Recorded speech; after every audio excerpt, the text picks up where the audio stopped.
ਵਾਹਿਗੁਰੂ ਜੀ ਕੀ ਫਤਿਹ। ਜੁਗੋ ਜੁਗ ਅਟਲ ਚਵਰ ਛਤਰ ਤਖਤ ਦੇ ਮਾਲਕ ਸ਼ਬਦ ਗੁਰੂ ਸਾਹਿਬ ਸ੍ਰੀ ਗੁਰੂ ਗ੍ਰੰਥ ਸਾਹਿਬ ਸੱਚੇ ਪਾਤਸ਼ਾਹ ਮਹਾਰਾਜ ਜੀ ਦੀ ਪਾਵਨ ਹਜ਼ੂਰੀ ਅੰਦਰ ਸੁਭਾਇਮਾਨ ਸ਼ਾਮ ਦੇ ਦੀਵਾਨਾਂ ਵਿੱਚ ਹਾਜ਼ਰੀਨ, ਗੁਰੂ ਪਿਆਰੇ ਗੁਰੂ ਸਵਾਰੇ ਸਤਸੰਗੀ ਜਨੋ, ਅਸੀਂ ਸਾਰੇ ਬਹੁਤ ਹੀ ਵੱਡੇ ਭਾਗਾਂ ਵਾਲੇ ਹਾਂ ਜੋ ਸਤਿਗੁਰੂ ਜੀ ਨੇ ਆਪ ਰਹਿਮਤ ਕਰਕੇ ਬਖਸ਼ਿਸ਼ ਕਰਕੇ ਸਾਨੂੰ ਗੁਰੂ ਜੀ ਦੇ ਕੋਲ ਬੈਠਣ ਦੀਆਂ ਸੁਭਾ ਘੜੀਆਂ ਬਖਸ਼ਿਸ਼ ਕੀਤੀਆਂ ਹਨ। ਵੈਸੇ ਤਾਂ ਸਾਰੀਆਂ ਸੰਗਤਾਂ ਨੂੰ ਬਹੁਤ ਬਹੁਤ ਮੁਬਾਰਕ ਹੈ ਕਿ ਸਾਨੂੰ ਇੱਕ ਪਰਿਵਾਰ ਦੀ ਤਰ੍ਹਾਂ ਗੁਰੂ ਦੀ ਗੋਦ ਵਿੱਚ ਬੈਠ ਕੇ ਫਿਰ ਤੋਂ ਇਹ ਘੜੀਆਂ ਬੈਠਣ ਦੀਆਂ ਮਿਲੀਆਂ ਹਨ। ਸਾਹਿਬ ਮਿਹਰਾਮਤ ਕਰਨ, ਇਸੇ ਤਰ੍ਹਾਂ ਸਾਰੇ ਹੀ ਸੰਸਾਰ 'ਤੇ ਕਿਰਪਾ ਬਣਾ ਦੇਵੇ। ਸੰਸਾਰ ਵਿੱਚ ਜਿਹੜਾ ਇਹ ਭਿਆਨਕ ਰੋਗ ਦਾ ਪਸਾਰਾ ਹੋਇਆ ਹੈ, ਸਾਡੀ ਸਾਰਿਆਂ ਦੀ ਸਰਬ ਸਾਂਝੇ ਤੌਰ 'ਤੇ ਅਰਦਾਸ ਪ੍ਰਵਾਨ ਕਰ ਲੈਣ। ਸਾਰੇ ਹੀ ਸੰਸਾਰ ਵਿੱਚੋਂ ਇਹਨਾਂ ਰੋਗਾਂ ਦਾ ਨਾਸ ਕਰਕੇ ਅਤੇ ਸਾਰਿਆਂ ਨੂੰ ਆਪ ਅਕਾਲ ਪੁਰਖ ਮਿਹਰਾਮਤ ਕਰਕੇ ਸੁਖੀ ਵਸਾਉਣ ਦੀ ਕਿਰਪਾਲਤਾ ਕਰਨ ਜੀ। ਔਰ ਸਭ ਤੋਂ ਪਹਿਲਾਂ, ਕਿਉਂਕਿ ਅੱਜ ਚੌਥੇ ਪਾਤਸ਼ਾਹ ਸੋਢੀ ਸੁਲਤਾਨ ਸੱਚਾ ਪਾਤਸ਼ਾਹ ਜਿਨ੍ਹਾਂ ਨੂੰ ਆਪਾਂ ਆਖਦੇ ਹਾਂ, ਸਾਹਿਬ ਸ੍ਰੀ ਗੁਰੂ ਰਾਮਦਾਸ ਜੀ ਮਹਾਰਾਜ ਸੱਚੇ ਪਾਤਸ਼ਾਹ ਜੀ ਦਾ ਮਹਾਨ ਪ੍ਰਕਾਸ਼ ਦਿਹਾੜਾ ਵੀ ਹੈ ਜੀ, ਆਗਮਨ ਪੁਰਬ ਹੈ। ਆਪ ਸਾਰੀਆਂ ਸੰਗਤਾਂ ਨੂੰ ਸਤਿਗੁਰੂ ਜੀ ਦੇ ਆਗਮਨ ਪੁਰਬ ਦੀਆਂ ਬੇਅੰਤ ਵਧਾਈਆਂ ਜੀ। ਆਓ ਸਾਰੀਆਂ ਸੰਗਤਾਂ ਇੱਕ ਵਾਰੀ ਆਪਣੀ ਰਸਨਾ ਤੋਂ ਫਤਿਹ ਦੇ ਤੌਰ 'ਤੇ ਉਸ ਗੁਰੂ ਜੀ ਦਾ ਸ਼ੁਕਰ ਕਰੀਏ ਜਿਸ ਗੁਰੂ ਦੀ ਦੇ ਦਰ 'ਤੇ ਆ ਕੇ ਅਸੀਂ ਝੋਲੀ ਅੜ ਕੇ ਮੰਗਦੇ ਹਾਂ, ਗੁਰੂ ਰਾਮਦਾਸ ਰਾਖੋ ਸਰਨਾਈ ਕਰੋ ਕਿਰਪਾ ਜੀ।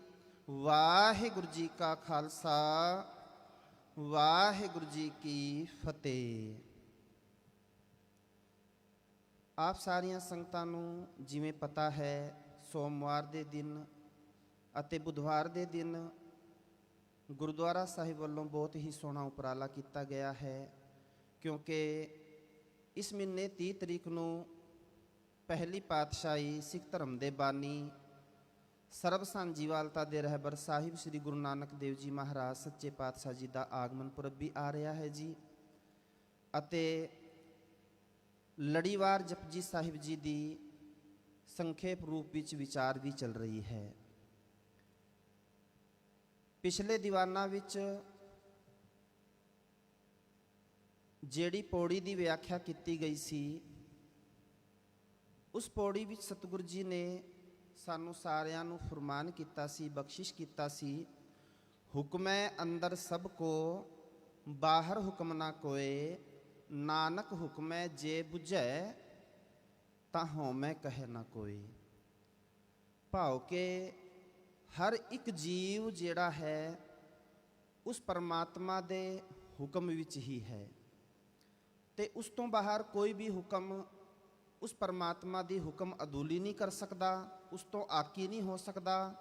ਜੇ ਕੋਈ ਮਨੁੱਖ ਅਕਾਲ ਪੁਰਖ ਦੇ ਹੁਕਮ ਨੂੰ ਸਮਝ ਵੀ ਲਵੇ, ਜੇ ਕਿਸੇ ਨੂੰ ਸਮਝ ਆਵੇ, ਅਕਾਲ ਪੁਰਖ ਬਖਸ਼ਿਸ਼ ਕਰ ਦੇਣ, ਨਾਨਕ ਹੁਕਮੈ ਜੇ ਬੁਝੈ ਤਾਂ ਹਉਮੈ ਕਹਿ ਨਾ ਕੋਇ। ਉਹ ਉਸ ਅਕਾਲ ਪੁਰਖ ਦੇ ਹੁਕਮ ਨੂੰ ਸਮਝ ਵੀ ਲਵੇ ਅਤੇ ਫਿਰ ਉਹ ਸਵਾਰਥ ਦੀਆਂ ਗੱਲਾਂ ਨਹੀਂ ਕਰਦਾ। ਜਿਵੇਂ ਆਪਾਂ ਸਾਰੇ ਇੱਕ ਸ਼ਬਦ ਪੜ੍ਹਦੇ ਹਾਂ, ਬਹੁਤ ਸੋਹਣਾ ਸ਼ਬਦ ਹੈ ਗੁਰੂ ਅਰਜਨ ਪਾਤਸ਼ਾਹ ਜੀ ਦਾ। ਅਸੀਂ ਆਪਣੇ ਜੀਵਨ ਵਿੱਚ ਹਮੇਸ਼ਾ ਸ਼ਬਦ ਪੜ੍ਹਦੇ ਹਾਂ, ਉਹ ਬਹੁਤ ਵਾਰੀ ਸਰਵਣ ਕੀਤਾ ਹੋਣਾ ਸੰਗਤ ਨੇ, ਜਿਸਕੇ ਸਿਰ ਊਪਰ ਤੂੰ ਸੁਆਮੀ ਸੋ ਦੁਖ ਕੈਸਾ ਪਾਵੈ, ਬੋਲ ਨਾ ਜਾਣੈ ਮਾਇਆ ਮਦਮਾਤਾ ਮਰਨਾ ਚੀਤ ਨਾ ਆਵੇ। ਕਿ ਜਿਸ ਦੇ ਉੱਪਰ ਉਸ ਅਕਾਲ ਪੁਰਖ ਦੀ ਬਖਸ਼ਿਸ਼ ਹੋ ਜਾਵੇ, ਹੁਕਮ ਹੋ ਜਾਵੇ, ਮਿਹਰਾਮਤ ਹੋ ਜਾਵੇ, ਉਹ ਫਿਰ ਅਹੰਕਾਰ ਵਿੱਚ ਬੋਲਣਾ ਹੀ ਨਹੀਂ ਜਾਣਦਾ, ਭੁੱਲ ਜਾਂਦਾ ਹੈ। ਉਸ ਦੇ ਜੀਵਨ ਵਿੱਚ ਨਿਮਰਤਾ ਆ ਜਾਂਦੀ ਹੈ। ਅੱਜ ਦੇ ਜਿਹੜੇ ਪਾਵਨ ਪੌੜੀ ਦੀ ਆਪਾਂ ਵਿਚਾਰ ਕਰਨੀ ਹੈ, ਤੀਜੀ ਪੌੜੀ ਦੀ, ਸਭ ਤੋਂ ਪਹਿਲਾਂ ਆਪਾਂ ਉਸ ਪੌੜੀ ਦਾ ਪਾਠ ਕਰੀਏ। ਤੇ ਸਾਧ ਸੰਗਤ ਧਿਆਨ ਦੇਣਾ, ਜਦੋਂ ਅਸੀਂ ਗੁਰੂ ਸਾਹਿਬ ਜੀ ਦਾ ਪਾਠ ਕਰਦੇ ਹਾਂ ਨਾ, ਵੈਸੇ ਗੁਰਦੁਆਰਾ ਸਾਹਿਬ ਜਦੋਂ ਆਪਾਂ ਆਉਂਦੇ ਹਾਂ ਨਾ ਗੁਰੂ ਜੀ ਨੂੰ ਨਮਸਕਾਰ ਕਰਨ ਵਾਸਤੇ, ਤੇ ਗੁਰਮੁਖ ਪਿਆਰਿਆਂ ਨੇ 3 ਗੱਲਾਂ ਸਮਝਾਈਆਂ ਹਨ ਸਾਨੂੰ। ਕਿਹੜੀਆਂ ਕਿਹੜੀਆਂ? ਕਿ ਜਦੋਂ ਤੂੰ ਗੁਰੂ ਜੀ ਦੇ ਕੋਲ ਆਉਣਾ ਹੈ ਨਾ, ਤੇ ਗੁਰੂ ਜੀ ਨੂੰ ਆ ਕੇ ਸਭ ਤੋਂ ਪਹਿਲਾਂ ਸਰਵਣ ਕਰਨਾ ਹੈ, ਸੁਣਨਾ ਜ਼ਰੂਰ ਹੈ। 3 ਸੱਸੇ ਦੱਸੇ ਹਨ। ਗੁਰੂ ਜੀ ਦੇ ਕੋਲ ਆਇਆ ਹੈ ਤੇ ਗੁਰੂ ਜੀ ਕੀ ਆਖਦੇ ਹਨ, ਉਸ ਨੂੰ ਧਿਆਨ ਨਾਲ ਸਰਵਣ ਕਰ। ਭਾਵੇਂ ਆਪਾਂ ਸ਼ਬਦ ਕੀਰਤਨ ਸੁਣਦੇ ਹਾਂ, ਕਥਾ ਵਿਚਾਰ ਸੁਣਦੇ ਹਾਂ, ਪਾਠ ਸੁਣਦੇ ਹਾਂ, ਸਾਨੂੰ ਭਾਵੇਂ 5 ਮਿੰਟ ਦਾ ਸਮਾਂ ਮਿਲੇ ਨਾ, 5 ਮਿੰਟ ਦਾ ਵੀ, ਤੇ ਗੁਰੂ ਜੀ ਦੇ ਕੋਲ ਆ ਕੇ ਆਪਾਂ ਬਾਹਰ ਦੀ ਦੁਨੀਆ ਨੂੰ ਭੁੱਲ ਕੇ ਗੁਰੂ ਜੀ ਨੂੰ ਸੁਣਨਾ ਹੈ ਕਿ ਗੁਰੂ ਜੀ ਸਾਨੂੰ ਕੀ ਫਰਮਾਨ ਕਰਦੇ ਹਨ। ਕਿਉਂਕਿ ਇਹ ਸਤਸੰਗਤ ਜਿਹੜੀ ਹੈ ਨਾ, ਇਹ ਇੱਕ ਪਾਠਸ਼ਾਲਾ ਹੈ। ਗੁਰੂ ਦੀ ਸੰਗਤ ਇੱਕ ਪਾਠਸ਼ਾਲਾ ਹੈ। ਗੁਰੂ ਜੀ ਵੀ ਫਰਮਾਨ ਕਰਦੇ ਹਨ, ਸਤਸੰਗਤ ਸਤਿਗੁਰ ਚਟਸਾਲ ਹੈ। ਇੱਥੇ ਆ ਕੇ ਅਸੀਂ ਸਿੱਖਣਾ ਹੈ ਗੁਰੂ ਜੀ ਤੋਂ। ਤੇ ਦੂਜੀ ਗੱਲ, ਜਿਹੜੀ ਗੱਲ ਤੂੰ ਸਰਵਣ ਕਰਦਾ ਹੈ ਉਸ ਨੂੰ ਸਮਝਿਆ ਕਰ, ਸਮਝਣ ਦੀ ਕੋਸ਼ਿਸ਼ ਕਰਿਆ ਕਰ। ਤੇ ਜਦੋਂ ਤੂੰ ਸੁਣ ਕੇ ਗੁਰੂ ਜੀ ਦੇ ਬਚਨਾਂ ਨੂੰ ਸਮਝੇਗਾ ਤੇ ਬਚਨਾਂ ਨੂੰ ਸਮਝ ਕੇ ਉਸ ਦੇ ਵਿੱਚ ਤੂੰ ਸਮਾ ਜਾਣਾ ਹੈ, ਭਾਵ ਕਿ ਉਸ ਬਚਨ ਨੂੰ ਆਪਣੇ ਜੀਵਨ ਵਿੱਚ ਲਾਗੂ ਕਰਨਾ ਹੈ। ਸਤਿਗੁਰੂ ਜੀ ਆਖਦੇ ਹਨ ਕਿ ਗੁਰੂ ਜੀ ਦੇ ਕੋਲ ਆਇਆ ਹੈ ਤੇ ਗੁਰੂ ਜੀ ਦੀ ਬਾਣੀ ਨੂੰ ਸਰਵਣ ਕਰ। ਵੈਸੇ ਪੁਰਾਣੇ ਜਿਹੜੇ ਬਜ਼ੁਰਗ ਹੋਇਆ ਕਰਦੇ ਸਨ, ਉਹ ਆਖਦੇ ਸਨ ਕਿ ਜੇਕਰ ਗੁਰੂ ਜੀ ਦਾ ਹੁਕਮ ਚੱਲਦਾ ਹੋਵੇ ਨਾ, ਤੇ ਤੂੰ ਉੱਥੇ ਹੀ ਖੜਾ ਹੋ ਜਾਇਆ ਕਰ। ਕਿਉਂਕਿ ਗੁਰੂ ਸਾਹਿਬ ਸਾਨੂੰ ਹੁਕਮ ਕਰ ਰਹੇ ਹਨ। ਪੁਰਾਣੇ ਬਜ਼ੁਰਗ ਇਹ ਵੀ ਕਿਹਾ ਕਰਦੇ ਸਨ, ਜਦੋਂ ਗੁਰੂ ਦੇ ਕੀਰਤਨੀਏ ਕੀਰਤਨ ਕਰਦੇ ਹੋਣ ਤੇ ਸ਼ਬਦ ਚੱਲਦਾ ਹੋਵੇ, ਤੇ ਸ਼ਬਦ ਦੇ ਸਮਾਪਤੀ ਤੋਂ ਹੀ ਉੱਠ ਕੇ ਜਾਣਾ ਹੈ ਜੇਕਰ ਤੈਨੂੰ ਕੋਈ ਜ਼ਰੂਰੀ ਕੰਮ ਪੈ ਜਾਂਦਾ ਹੈ। ਸ਼ਬਦ ਸਮਾਪਤ ਹੋਵੇ, ਕਿਉਂਕਿ ਅੱਜ ਕੱਲ੍ਹ ਸਾਡੇ ਕੋਲ ਗੁਰੂ ਜੀ ਦੇ ਕੋਲ ਆਉਣ ਦਾ ਵਕਤ ਘੱਟ ਹੈ, ਸਾਡੇ ਕੋਲ ਸਮਾਂ ਨਹੀਂ ਹੈ। ਪਰ ਪੁਰਾਣੇ ਬਜ਼ੁਰਗ ਕਿਹਾ ਕਰਦੇ ਸਨ ਕਿ ਜਦੋਂ ਸ਼ਬਦ ਦੀ ਸਮਾਪਤੀ ਹੋ ਜਾਵੇ ਨਾ, ਤੇ ਗੁਰੂ ਜੀ ਨੂੰ ਨਮਸਕਾਰ ਕਰਕੇ ਫਿਰ ਜਾਇਆ ਕਰ, ਸ਼ਬਦ ਦੇ ਵਿੱਚ ਨਾ ਉੱਠ ਕੇ ਜਾਇਆ ਕਰ। ਤੇ ਗੁਰੂ ਜੀ ਅੱਜ ਦੇ ਸਾਨੂੰ ਇਸ ਪਾਵਨ ਪੌੜੀ ਵਿੱਚ ਕੀ ਫਰਮਾਨ ਕਰਦੇ ਹਨ, ਸਭ ਤੋਂ ਪਹਿਲਾਂ ਆਪਾਂ ਉਸ ਦਾ ਪਾਠ ਸਰਵਣ ਕਰੀਏ, ਫਿਰ ਆਪਾਂ ਇਸ ਪੌੜੀ ਦੀ ਸ਼ਬਦ ਦੀ ਵਿਚਾਰ ਕਰਾਂਗੇ। ਤੇ ਨਾਲ ਥੋੜਾ ਜਿਹਾ ਇਤਿਹਾਸ ਗੁਰੂ ਰਾਮਦਾਸ ਸਾਹਿਬ ਸੱਚੇ ਪਾਤਸ਼ਾਹ ਜੀ ਦੀ ਵੀ ਵਿਚਾਰ ਕਰਾਂਗੇ ਨਾਲ ਜੋੜ ਕੇ, ਕਿਉਂਕਿ ਅੱਜ ਚੌਥੇ ਪਾਤਸ਼ਾਹ ਸੋਢੀ ਸੁਲਤਾਨ ਸਾਹਿਬ ਸ੍ਰੀ ਗੁਰੂ ਰਾਮਦਾਸ ਸਾਹਿਬ ਜੀ ਦਾ ਵੀ ਆਗਮਨ ਪੁਰਬ ਹੈ ਜੀ। ਆਓ ਸਾਰੀ ਸੰਗਤ ਪਾਠ ਨੂੰ ਬੜੇ ਧਿਆਨ ਅਤੇ ਅਦਬ ਨਾਲ ਸਰਵਣ ਕਰੀਏ ਜੀ। ਗਾਵੇ ਕੋ ਤਾਣ ਹੋਵੇ ਕਿਸੈ ਤਾਣ, ਗਾਵੇ ਕੋ ਦਾਤ ਜਾਣੇ ਨਿਸ਼ਾਨ, ਗਾਵੇ ਕੋ ਗੁਣ ਵਡਿਆਈਆਂ ਚਾਰ, ਗਾਵੇ ਕੋ ਵਿਦਿਆ ਵਿਖਮ ਵਿਚਾਰ, ਗਾਵੇ ਕੋ ਸਾਜ ਕਰੇ ਤਨ ਖੇਹ, ਗਾਵੇ ਕੋ ਜੀ ਲੈ ਫਿਰ ਦੇਹ, ਗਾਵੇ ਕੋ ਜਾਪੈ ਦਿਸੈ ਦੂਰ, ਗਾਵੇ ਕੋ ਵੇਖੈ ਹਾਦਰਾ ਹਦੂਰ, ਕਥਨਾ ਕਥੀ ਨ ਆਵੇ ਟੋਟ, ਕਥ ਕਥ ਕਥੀ ਕੋਟੀ ਕੋਟ ਕੋਟ, ਦਿੰਦਾ ਦੇ ਲੈਂਦੇ ਥਕ ਪਾਹੇ, ਜੁਗਾ ਜੁਗੰਤਰ ਖਾਹੀ ਖਾਏ, ਹੁਕਮੀ ਹੁਕਮ ਚਲਾਏ ਰਾਹ, ਨਾਨਕ ਵਿਗਸੈ ਵੇ ਪਰਵਾਹ, ਹੁਕਮੀ ਹੁਕਮ ਚਲਾਏ ਰਾਹ, ਨਾਨਕ ਵਿਗਸੈ ਵੇ ਪਰਵਾਹ।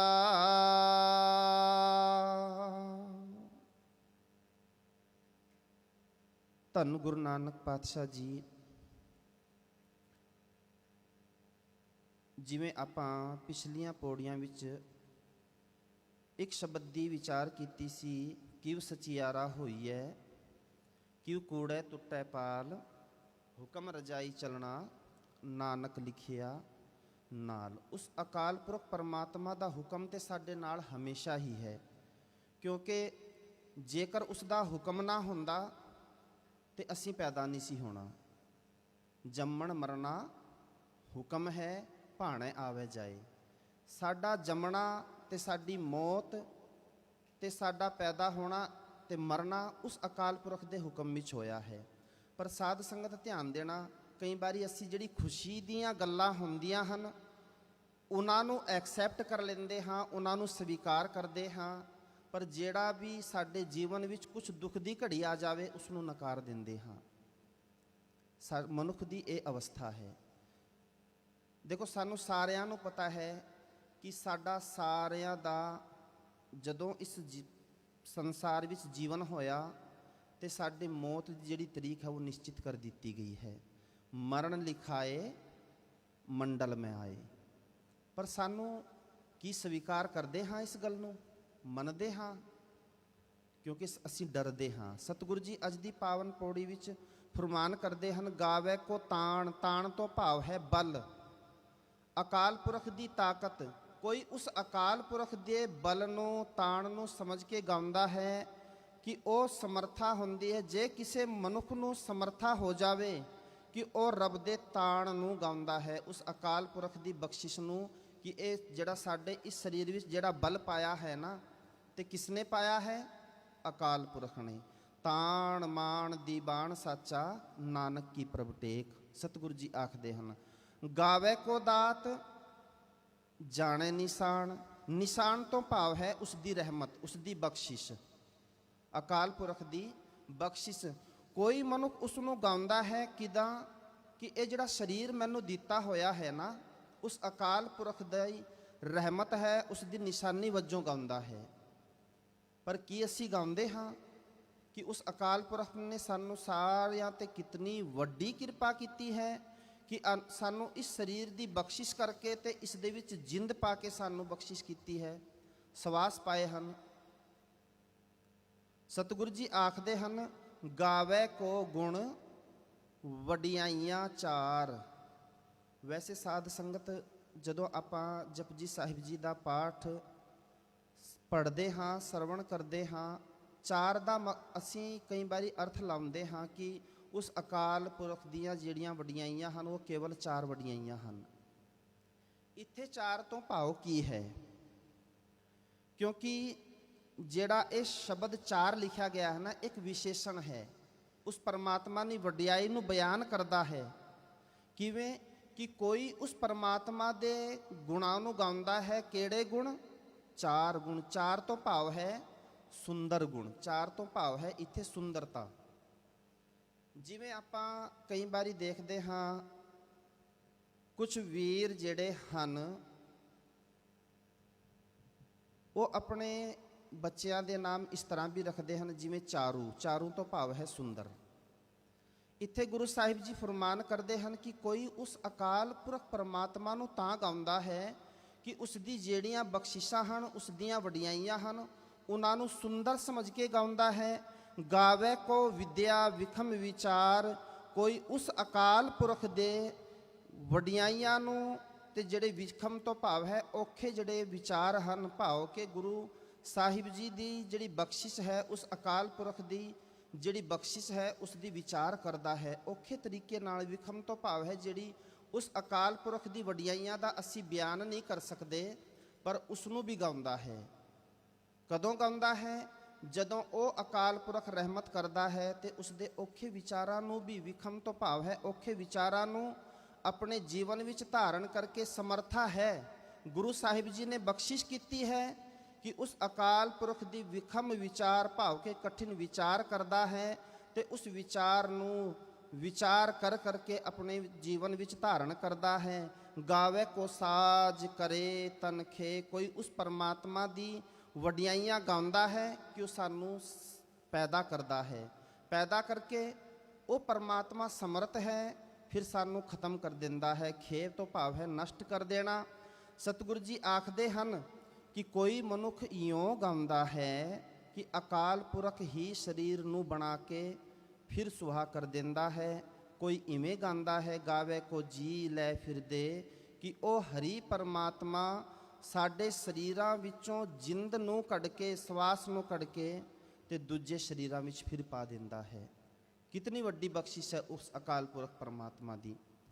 ਅੱਜ ਆਪਾਂ ਜਿਵੇਂ ਕਿਉਂਕਿ ਉਸ ਅਕਾਲ ਪੁਰਖ ਪਰਮਾਤਮਾ ਦੇ ਹੁਕਮ ਵਿੱਚ ਸਾਰਾ ਕੁਝ ਹੋ ਰਿਹਾ ਹੈ। ਉਸ ਪਰਮਾਤਮਾ ਦੇ ਹੁਕਮ ਵਿੱਚ ਜਦੋਂ ਉਸ ਪਰਮਾਤਮਾ ਦਾ ਹੁਕਮ ਵਰਤਦਾ ਹੈ ਤੇ ਅਸੀਂ ਉਸ ਪਰਮਾਤਮਾ ਦੇ ਗੁਣਾਂ, ਸੁੰਦਰ ਗੁਣਾਂ ਨੂੰ ਗਾਉਂਦੇ ਹਾਂ, ਉਸ ਦੀ ਵਿਚਾਰ ਕਰਦੇ ਹਾਂ। ਉਸ ਪਰਮਾਤਮਾ ਦੇ ਹੀ ਸਾਰੇ ਸਰੀਰ ਪੈਦਾ ਕੀਤੇ ਹੋਏ ਹਨ। ਉਹ ਪਰਮਾਤਮਾ ਹੀ ਹੁਕਮ ਵਿੱਚ ਸਾਰੇ ਸਰੀਰਾਂ ਦੇ ਵਿੱਚ ਜਾਨ ਪਾ ਕੇ ਫਿਰ ਉਹਨਾਂ ਨੂੰ ਸੁਹਾ ਕਰ ਦਿੰਦਾ ਹੈ, ਉਹਨਾਂ ਨੂੰ ਨਸ਼ਟ ਕਰ ਦਿੰਦਾ ਹੈ, ਦੂਜੇ ਸਰੀਰਾਂ ਵਿੱਚ ਜਾਨ ਪਾ ਦਿੰਦਾ ਹੈ। ਕੋਈ ਉਸ ਪਰਮਾਤਮਾ ਨੂੰ ਆਪਣੇ ਨੇੜੇ ਜਾਪਦਾ ਹੈ, ਜਾਪੇ ਤੋਂ ਭਾਵ ਹੈ ਪ੍ਰਤੀਤ ਹੁੰਦਾ ਹੈ, ਇਉਂ ਗਾਉਂਦਾ ਹੈ ਕਿ ਅਕਾਲ ਪੁਰਖ। ਕੋਈ ਮਨੁੱਖ ਆਖਦਾ ਹੈ ਕਿ ਉਹ ਅਕਾਲ ਪੁਰਖ ਬਹੁਤ ਦੂਰ ਰਹਿੰਦਾ ਹੈ, ਪਰ ਕੋਈ ਆਖਦਾ ਉਹ ਤੇ ਮੇਰੇ ਨੇੜੇ ਵਸਦਾ ਹੈ। ਕੋਈ ਇਸ ਤਰੀਕੇ ਦੇ ਨਾਲ ਗਾਉਂਦਾ ਹੈ। ਸਤਿਗੁਰੂ ਜੀ ਆਖਦੇ ਹਨ, ਗਾਵੇ ਕੋ ਵੇਖੈ ਹਾਦਰਾ ਹਦੂਰ। ਕੋਈ ਉਸ ਪਰਮਾਤਮਾ ਦੇ ਵਡਿਆਈਆਂ ਨੂੰ ਹਾਜ਼ਰ ਨਾਜ਼ਰ ਵੇਖ ਕੇ, ਸਾਰੀਆਂ ਥਾਵਾਂ ਤੇ ਵਿੱਚ ਵਸਦਾ ਦੇਖ ਕੇ ਗਾਉਂਦਾ ਹੈ। ਕਥਨਾ ਕਥੀ ਨਾ ਆਵੇ ਟੋਟ, ਕਥ ਕਥ ਕਥੀ ਕੋਟੀ ਕੋਟ ਕੋਟ। ਉਸ ਅਕਾਲ ਪੁਰਖ ਪਰਮਾਤਮਾ ਦੇ ਜਿਹੜੇ ਕਰੋੜਾਂ ਹੀ ਜੀਵਾਂ ਨੇ ਬੇਅੰਤ ਵਾਰੀ ਉਸ ਅਕਾਲ ਪੁਰਖ ਦੇ ਹੁਕਮ ਦਾ ਵਰਣਨ ਕੀਤਾ ਹੈ, ਪਰ ਉਸ ਅਕਾਲ ਪੁਰਖ ਦੇ ਹੁਕਮ ਦੇ ਵਰਣਨ ਕਰਨ ਦੀ ਤੋਟ ਨਹੀਂ ਆ ਸਕਦੀ। ਭਾਵ ਕਿ ਉਸ ਅਕਾਲ ਪੁਰਖ ਦੇ ਵਰਣਨ ਕਰ ਕਰਕੇ ਉਸ ਅਕਾਲ ਪੁਰਖ ਦੇ ਹੁਕਮ ਦਾ ਅੰਤ ਨਹੀਂ ਪਾ ਸਕਿਆ, ਤੇ ਉਹ ਅੰਤ ਸਾਨੂੰ ਪਾਣਾ ਵੀ ਨਹੀਂ। ਅਸੀਂ ਅਕਾਲ ਪੁਰਖ ਦੇ ਵਿੱਚ ਲੀਨ ਹੋਣਾ ਹੈ, ਅਸੀਂ ਉਸ ਦੇ ਹੁਕਮ ਨੂੰ ਜਾਣ ਨਹੀਂ ਸਕਦੇ। ਅਕਾਲ ਪੁਰਖ ਦੇ ਹੁਕਮ ਨੂੰ ਅਸੀਂ ਪਾ ਨਹੀਂ ਸਕਦੇ। ਸਤਿਗੁਰੂ ਜੀ ਆਖਦੇ ਹਨ, ਦੇਂਦਾ ਦੇ ਲੈਂਦੇ ਥਕ ਪਾਹੇ, ਜੁਗਾ ਜੁਗੰਤਰ ਖਾਈ ਖਾਏ। ਦਾਤਾਰ ਅਕਾਲ ਪੁਰਖ ਸਾਰਿਆਂ ਨੂੰ ਦਾਤਾ ਦੇਣ ਵਾਲਾ ਜਿਹੜਾ ਪਰਮਾਤਮਾ ਹੈ, ਸਾਰਿਆਂ ਨੂੰ ਰਿਜ਼ਕ ਦੇ ਰਿਹਾ ਹੈ। ਸੈਲ ਪੱਥਰ ਮੈਂ ਜੰਤ ਉਪਾਏ, ਤਾਂ ਕਾ ਰਿਜ਼ਕ ਆਗੇ ਕਰ ਧਰਿਆ। ਉਹ ਅਕਾਲ ਪੁਰਖ ਕਿਤਨਾ ਵੱਡਾ ਹੈ ਕਿ ਉਸਨੇ ਜਿਹੜੇ ਪੱਥਰਾਂ ਦੇ ਵਿੱਚ ਵੀ ਜੀਅ ਪੈਦਾ ਕੀਤੇ ਹਨ ਨਾ, ਉਹਨਾਂ ਦੇ ਕੋਲ ਵੀ ਰਿਜ਼ਕ ਪਹੁੰਚਾ ਰਿਹਾ ਹੈ। ਉਹ ਉਸ ਦੇ ਹੁਕਮ ਵਿੱਚ ਸਾਰਾ ਕੁਝ ਹੋ ਰਿਹਾ ਹੈ। ਸਤਿਗੁਰੂ ਜੀ ਆਖਦੇ ਹਨ, ਜੁਗਾ ਜੁਗੰਤਰ ਖਾਹੀ ਖਾਏ। ਸਾਡੇ ਵਰਗੇ ਕਿਤਨੇ ਆ ਗਏ ਨੇ, ਉਸ ਅਕਾਲ ਪੁਰਖ ਦੀ ਦਾਤਾਂ ਦਾ ਆਨੰਦ ਮਾਣ ਕੇ ਚਲੇ ਗਏ ਨੇ, ਤੇ ਸਾਡੇ ਤੋਂ ਬਾਅਦ ਕਿਤਨਿਆਂ ਨੇ ਆਉਣਾ ਹੈ ਜਿਹੜੇ ਉਸ ਅਕਾਲ ਪੁਰਖ ਦੀ ਦਾਤਾਂ ਦਾ ਆਨੰਦ ਮਾਣ ਕੇ ਚਲੇ ਜਾਣਗੇ। ਸਤਿਗੁਰੂ ਜੀ ਆਖਦੇ ਹਨ ਕਿ ਉਸ ਅਕਾਲ ਪੁਰਖ ਪਰਮਾਤਮਾ ਜਿਹੜਾ ਗੁਣਾਂ ਦਾ, ਬਖਸ਼ਿਸ਼ਾਂ ਦਾ, ਰਹਿਮਤਾਂ ਦਾ ਖਜ਼ਾਨਾ ਹੈ, ਜਿਸ ਦੇ ਖਜ਼ਾਨੇ ਵਿੱਚ ਕਦੇ ਕੋਈ ਥੁੜ ਨਹੀਂ ਆਉਂਦੀ, ਕਮੀ ਨਹੀਂ ਆਉਂਦੀ। ਸਤਿਗੁਰੂ ਜੀ ਆਖਦੇ ਹਨ, ਸਾਰਿਆਂ ਨੂੰ ਰਿਜ਼ਕ ਦੇ ਰਿਹਾ ਹੈ। ਰਿਜ਼ਕ ਦੇ ਦੇ ਕੇ ਜਿਹੜੇ ਜੀਵ ਹਨ ਉਹ ਥੱਕ ਜਾਂਦੇ ਹਨ, ਪਰ ਉਸ ਪਰਮਾਤਮਾ ਦੇ ਖਜ਼ਾਨੇ ਵਿੱਚ ਕੋਈ ਕਮੀ ਨਹੀਂ ਆਉਂਦੀ। ਕਿਉਂ? ਪ੍ਰਤ ਪਾਲ ਲੈ ਅਪਿਆਵ ਦੇ, ਕੱਛ ਊਨ ਨਾ ਹੋਈ। ਸਤਿਗੁਰੂ ਜੀ ਦਾ ਬਖਸ਼ਿਸ਼ ਬਹੁਤ ਸੋਹਣਾ ਫਰਮਾਨ ਹੈ ਕਿ ਉਹ ਅਕਾਲ ਪੁਰਖ ਸਾਡੀ ਸਾਰਿਆਂ ਦੀ ਪ੍ਰਤਪਾਲਨਾ ਕਰਦਾ ਹੈ। ਪ੍ਰਤਪਾਲੈ ਅਪਿਆਵ ਦੇ, ਸਾਨੂੰ ਖਾਣ ਨੂੰ ਰਿਜ਼ਕ ਵੀ ਦੇ ਰਿਹਾ ਹੈ। ਕੱਛ ਊਨ ਨਾ ਹੋਈ, ਪਰ ਉਸ ਦੇ ਖਜ਼ਾਨੇ ਦੇ ਵਿੱਚ ਕਦੇ ਕੋਈ ਕਮੀ ਨਹੀਂ ਹੁੰਦੀ। ਸਾਸ ਸਾਸ ਸੰਭਾਲਤਾ ਮੇਰਾ ਪ੍ਰਭ ਸੋਈ। ਉਹ ਹਰ ਇੱਕ ਸਵਾਸ ਦੇ ਨਾਲ ਉਹ ਹਰੀ ਪਰਮਾਤਮਾ ਸਾਡੀ ਰੱਖਿਆ ਕਰਦਾ ਹੈ, ਸਾਡੀ ਮਦਦ ਕਰਦਾ ਹੈ। ਸਤਿਗੁਰੂ ਜੀ ਆਖਦੇ ਹਨ, ਅਕਾਲ ਪੁਰਖ ਦੇ ਜਿਹੜੇ ਬਖਸ਼ਿਸ਼ ਕੀਤੇ ਹੋਏ ਜਿਹੜੇ ਪਦਾਰਥ ਹਨ, ਉਸ ਨੂੰ ਹੰਡਾ ਹੰਡਾ ਕੇ ਜੀਵ ਇੱਥੋਂ ਤੁਰ ਜਾਂਦੇ ਹਨ। ਅਸੀਂ ਵੀ ਉਸ ਅਕਾਲ ਪੁਰਖ ਦੀ ਦਾਤਾਂ ਦਾ ਆਨੰਦ ਮਾਣਦੇ ਹਨ। ਸਾਡੇ ਤੋਂ ਪਹਿਲਾਂ ਵੀ ਕਿਤਨੇ ਆਏ ਹੋਣਗੇ ਤੇ ਸਾਡੇ ਤੋਂ ਬਾਅਦ ਕਿਤਨਿਆਂ ਨੇ ਆਉਣਾ ਹੈ, ਪਰ ਉਸ ਅਕਾਲ ਪੁਰਖ ਦੇ ਖਜ਼ਾਨੇ ਦੇ ਵਿੱਚ ਕੋਈ ਕਮੀ ਨਹੀਂ ਹੈ। ਸਤਿਗੁਰੂ ਜੀ ਆਖਦੇ ਹਨ, ਜਿਸ ਦੇ ਉੱਪਰ ਸਤਿਗੁਰੂ ਜੀ ਆਪ ਆਪਣੀ ਰਹਿਮਤ ਟਿਕਾ ਦੇਣਾ, ਤੇ ਉਸ ਦੇ ਘਰ ਵਿੱਚ ਵੀ ਸਤਿਗੁਰੂ ਜੀ ਕਿਸੇ ਚੀਜ਼ ਦੀ ਕੋਈ ਕਮੀ ਨਹੀਂ ਆਉਣ ਦਿੰਦੇ। ਜਿਵੇਂ ਅੱਜ ਆਪਾਂ ਸਾਰੇ ਰਲ ਕੇ ਚੌਥੇ ਪਾਤਸ਼ਾਹ ਸਾਹਿਬ ਸ੍ਰੀ ਗੁਰੂ ਰਾਮਦਾਸ ਜੀ ਮਹਾਰਾਜ ਤਿਨਾਂ ਦਾ ਆਗਮਨ ਪੁਰਬ ਮਨਾ ਰਹੇ ਹਨ। ਗੁਰੂ ਸਾਹਿਬ ਜੀ ਦੇ ਜਦੋਂ ਉਮਰ 7 ਸਾਲ ਦੀ ਹੁੰਦੀ ਹੈ ਨਾ, ਤੇ ਗੁਰੂ ਸਾਹਿਬ ਜੀ ਦੇ ਮਾਤਾ ਪਿਤਾ ਅਕਾਲ ਚਲਾਣਾ ਕਰ ਜਾਂਦੇ ਹਨ। ਤੇ ਕਦੇ ਧਿਆਨ ਦੇਈਏ, ਲਾਹੌਰ ਸ਼ਹਿਰ ਦੀਆਂ ਉਹ ਚੂਨਾ ਮੰਡੀ ਦੀਆਂ ਗਲੀਆਂ ਜਿੱਥੇ ਗੁਰੂ ਜੀ ਵਿਚਰਦੇ ਹੋਣਗੇ ਤੇ ਮਾਤਾ ਪਿਤਾ ਦਾ ਸਾਇਆ ਸਿਰ ਤੇ ਨਹੀਂ ਹੈ, ਪਰ ਸਤਿਗੁਰੂ ਜੀ ਕਦੇ ਆਪਾਂ ਵਿਚਾਰ ਕੀਤੀ ਹੈ, ਹਮ ਰੁਲਤੇ ਫਿਰਤੇ ਕੋਈ ਬਾਤ ਨਾ ਪੁੱਛਤਾ, ਗੁਰ ਸਤਿਗੁਰ ਸੰਗ ਕੀਰੇ ਹਮ ਥਾਪੇ। ਉਸ ਸਫ਼ਰ ਤੋਂ ਲੈ ਕੇ ਤੇ ਕਿੰਨੀਆਂ ਬੁਲੰਦੀਆਂ ਤੱਕ ਉਹ ਸਫ਼ਰ ਜਾਂਦਾ ਹੈ, ਜਿੱਥੇ ਅਸੀਂ ਸਾਰੀ ਲੋਕਾਈ, ਸਾਰੀ ਮਨੁੱਖਤਾ, ਸਾਰੇ ਹੀ ਸੰਸਾਰ ਦੇ ਜੀਵ ਝੋਲੀ ਅੜ ਕੇ ਆਖਦੇ ਹਨ, ਮੰਗਦੇ ਹਨ, ਗੁਰੂ ਰਾਮਦਾਸ ਰਾਖੋ ਸਰਨਾਈ। ਉਸ ਗੁਰੂ ਰਾਮਦਾਸ ਜੀ ਦੀ ਸ਼ਰਨ ਮੰਗਦੇ ਹਨ। ਕਿਸ ਗੁਰੂ ਰਾਮਦਾਸ ਜੀ ਦੀ? ਜਿਸ ਗੁਰੂ ਰਾਮਦਾਸ ਸਾਹਿਬ ਸੱਚੇ ਪਾਤਸ਼ਾਹ ਜੀ ਨੂੰ ਸਿੱਖੀ ਅਤੇ ਸੰਗਤੀ ਪਾਰ ਬ੍ਰਹਮ ਕਰ ਨਮਸਕਾਰਿਆ। ਪਰਮਾਤਮਾ ਜਾਣ ਕੇ ਸਿੱਖਾਂ ਨੇ, ਸੰਗਤਾਂ ਨੇ ਗੁਰੂ ਰਾਮਦਾਸ ਸਾਹਿਬ ਸੱਚੇ ਪਾਤਸ਼ਾਹ ਜੀ ਨੂੰ ਨਮਸਕਾਰ ਕੀਤੀ ਹੈ। ਪਰਮਾਤਮਾ ਜਾਣ ਕੇ, ਪਰਮਾਤਮਾ ਜਾਣ ਕੇ। ਪਰ ਜਿੱਥੇ ਗੁਰੂ ਜੀ ਦੀ ਬਖਸ਼ਿਸ਼ ਹੋ ਜਾਵੇ ਨਾ, ਉੱਥੇ ਕਿਸੇ ਗੱਲ ਦੀ ਕੋਈ ਤੋਟ ਨਹੀਂ ਰਹਿੰਦੀ। ਕਿਉਂ? ਗੁਰੂ ਜੀ ਦੀ ਬਖਸ਼ਿਸ਼ ਹੋਵੇ ਤਾਂ ਸਾਨੂੰ ਹੁਕਮ ਮੰਨਣ ਦੀ ਜਾਂਚ ਆਉਂਦੀ ਹੈ। ਗੁਰੂ ਜੀ ਦੀ ਰਹਿਮਤ ਹੋਵੇ। ਕਾਬੁਲ ਤੋਂ ਇੱਕ ਸਿੱਖ ਆਉਂਦਾ ਹੈ, ਛੋਟੀ ਜੀ ਗਾਥਾ ਹੈ, ਉਸ ਤੋਂ ਉਪਰੰਤ ਸਮਾਪਤੀ ਹੈ ਜੀ। ਜਿਸ ਦਾ ਨਾਮ ਸੋਮਨ ਕਰਕੇ ਵੀ ਆਉਂਦਾ ਹੈ, ਸੋਮਾ ਸ਼ਾਹ ਕਰਕੇ ਵੀ ਆਉਂਦਾ ਹੈ। ਘਰ ਦੀਆਂ ਕੁਝ ਪਰੇਸ਼ਾਨੀਆਂ ਨੇ ਤੇ ਤੰਗ ਹੋ ਕੇ ਘਰ ਦਾ ਗੁਜ਼ਾਰਾ ਨਹੀਂ ਚੱਲਦਾ ਹੈ। ਸੋਚਦਾ ਹੈ ਕਿ ਮੈਂ ਇਸ ਜੀਵਨ ਨੂੰ ਨਸ਼ਟ ਕਰ ਲਵਾਂ, ਆਪਣੇ ਜੀਵਨ ਨੂੰ ਆਤਮ ਹੱਤਿਆ ਕਰਨ ਦੀ ਸੋਚਦਾ ਹੈ।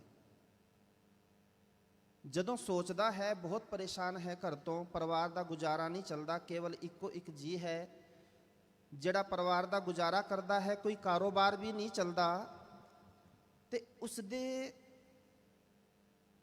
ਜਿਹੜਾ ਮਿਲਾਪ ਗੁਰੂ ਰਾਮਦਾਸ ਸਾਹਿਬ ਜੀ ਦੀ ਕੁਝ ਸੰਗਤਾਂ ਨਾਲ ਹੁੰਦਾ ਹੈ। ਤੇ ਉਸ ਨੂੰ ਆਖਦੇ ਹਨ ਕਿ ਜੇਕਰ ਤੂੰ ਪਰੇਸ਼ਾਨ ਹੈ ਨਾ, ਤੇ ਤੂੰ ਇੰਜ ਕਰ, ਗੁਰੂ ਰਾਮਦਾਸ ਜੀ ਦੇ ਸ਼ਹਿਰ ਅੰਮ੍ਰਿਤਸਰ ਸਾਹਿਬ ਜਾ ਤੇ ਉੱਥੇ ਜਾ ਕੇ ਕੁਝ ਕਿਰਤ ਕਰ ਲੈ। ਤੇ ਸੰਗਤਾਂ ਆਖਦੀਆਂ ਹਨ, ਸਿੱਖ ਆਖਦੇ ਹਨ, ਸੋਮਨ ਸਾਹਿਬ ਪੁੱਛਦਾ ਹੈ ਕਿ ਮੈਂ ਉੱਥੇ ਜਾ ਕੇ ਕਰਾਂਗਾ ਕੀ? ਮੈਂ ਉੱਥੇ ਜਾ ਕੇ ਕੀ ਕਰਾਂਗਾ?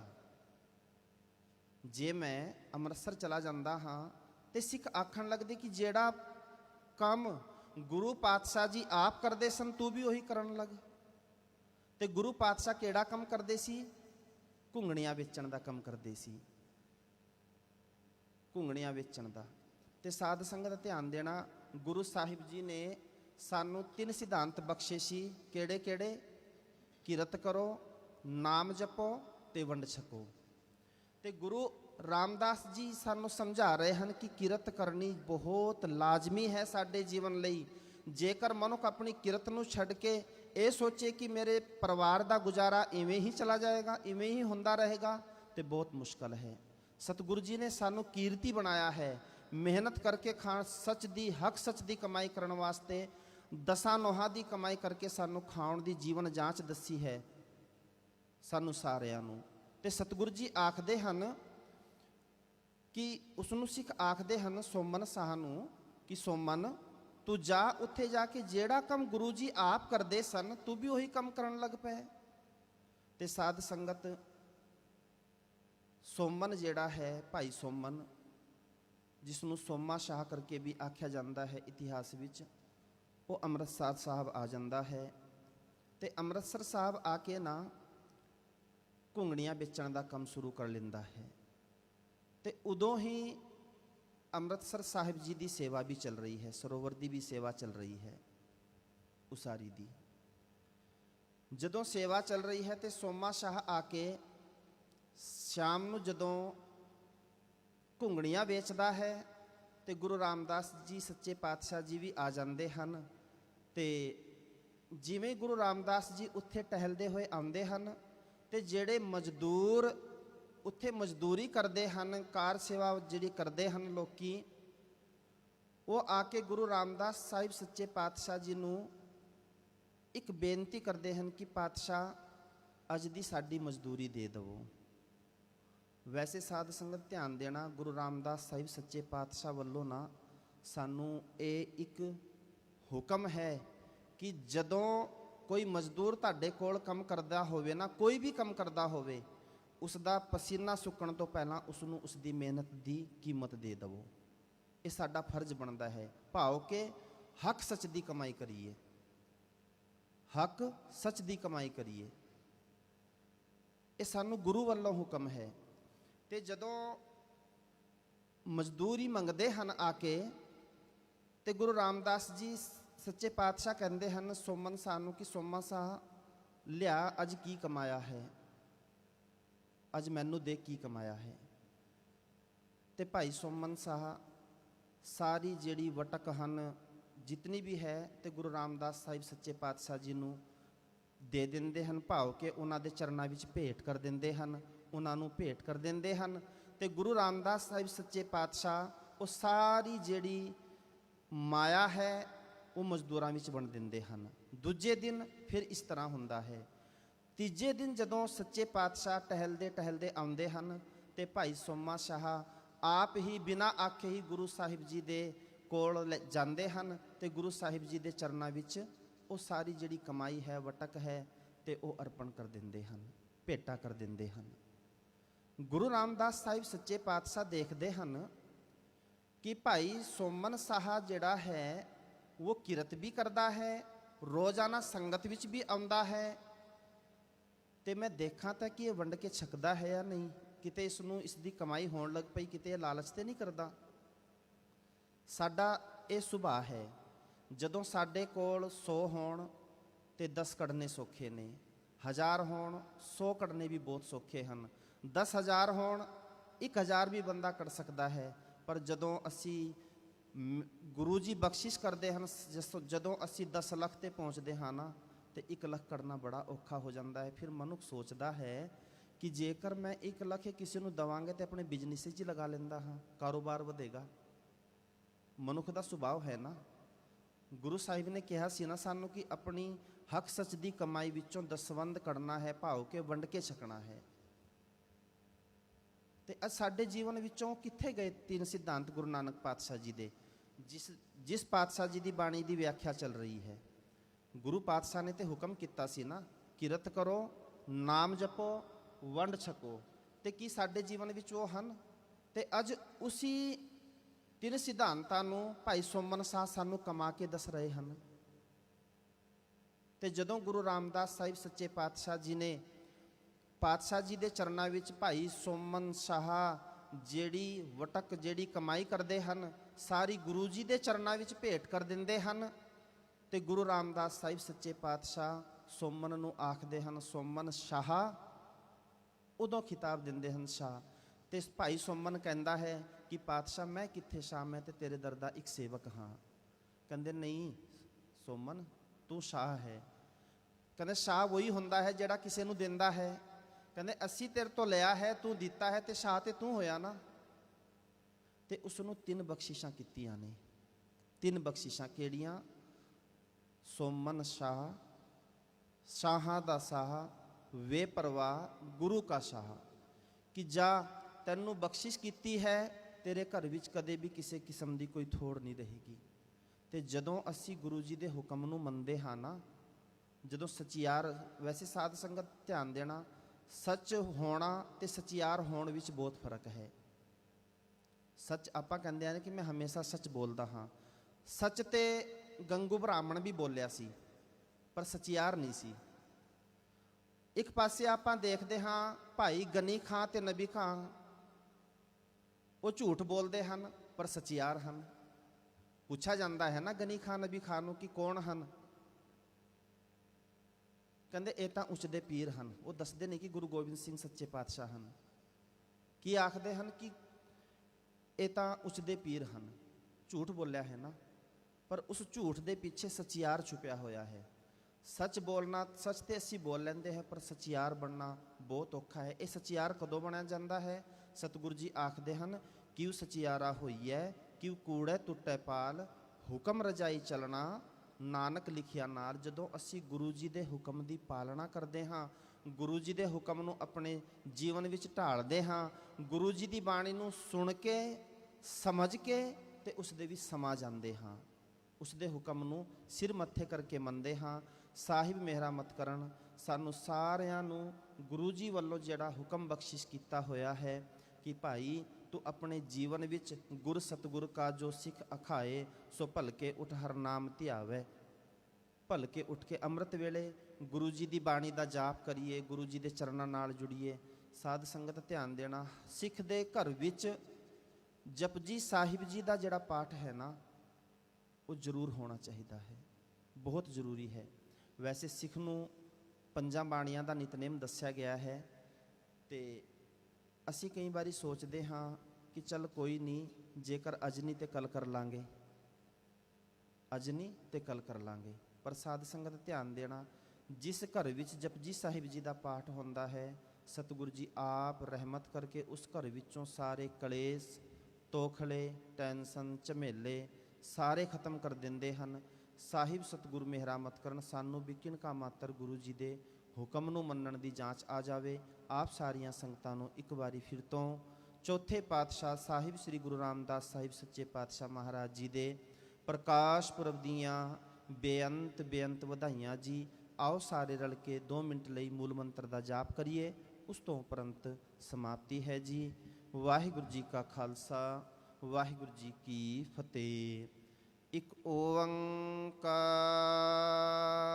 ਸਤਨਾਮ ਕਰਤਾ ਪੁਰਖ ਨਿਰਭਉ ਨਿਰਵੈਰ ਅਕਾਲ ਮੂਰਤ ਅਜੂਨੀ ਸੈਭੰ ਗੁਰ ਪ੍ਰਸਾਦ। ਇਕ ਓੰਕਾਰ ਸਤਨਾਮ ਕਰਤਾ ਪੁਰਖ ਨਿਰਭਉ ਨਿਰਵੈਰ ਅਕਾਲ ਮੂਰਤ ਅਜੂਨੀ ਸੈਭੰ ਗੁਰ ਪ੍ਰਸਾਦ। ਇਕ ਓੰਕਾਰ ਸਤਨਾਮ ਕਰਤਾ ਪੁਰਖ ਨਿਰਭਉ ਨਿਰਵੈਰ ਅਕਾਲ ਮੂਰਤ ਅਜੂਨੀ ਸੈਭੰ ਗੁਰ ਪ੍ਰਸਾਦ। ਇਕ ਓੰਕਾਰ ਸਤਨਾਮ ਕਰਤਾ ਪੁਰਖ ਨਿਰਭਉ ਨਿਰਵੈਰ ਅਕਾਲ ਮੂਰਤ ਅਜੂਨੀ ਸੈਭੰ ਗੁਰ ਪ੍ਰਸਾਦ। ਇਕ ਓੰਕਾਰ ਸਤਨਾਮ ਕਰਤਾ ਪੁਰਖ ਨਿਰਭਉ ਨਿਰਵੈਰ ਅਕਾਲ ਮੂਰਤ ਅਜੂਨੀ ਸੈਭੰ ਗੁਰ ਪ੍ਰਸਾਦ। ਇਕ ਓੰਕਾਰ ਸਤਨਾਮ ਕਰਤਾ ਪੁਰਖ ਨਿਰਭਉ ਨਿਰਵੈਰ ਅਕਾਲ ਮੂਰਤ ਅਜੂਨੀ ਸੈਭੰ ਗੁਰ ਪ੍ਰਸਾਦ। ਵਾਹਿਗੁਰੂ ਵਾਹਿਗੁਰੂ ਵਾਹਿਗੁਰੂ ਵਾਹਿਗੁਰੂ ਵਾਹਿਗੁਰੂ। ਵਾਹਿਗੁਰੂ ਜੀ ਕਾ ਖਾਲਸਾ, ਵਾਹਿਗੁਰੂ ਜੀ ਕੀ ਫਤਿਹ। ਤੂੰ ਠਾਕੁਰ ਤੂੰ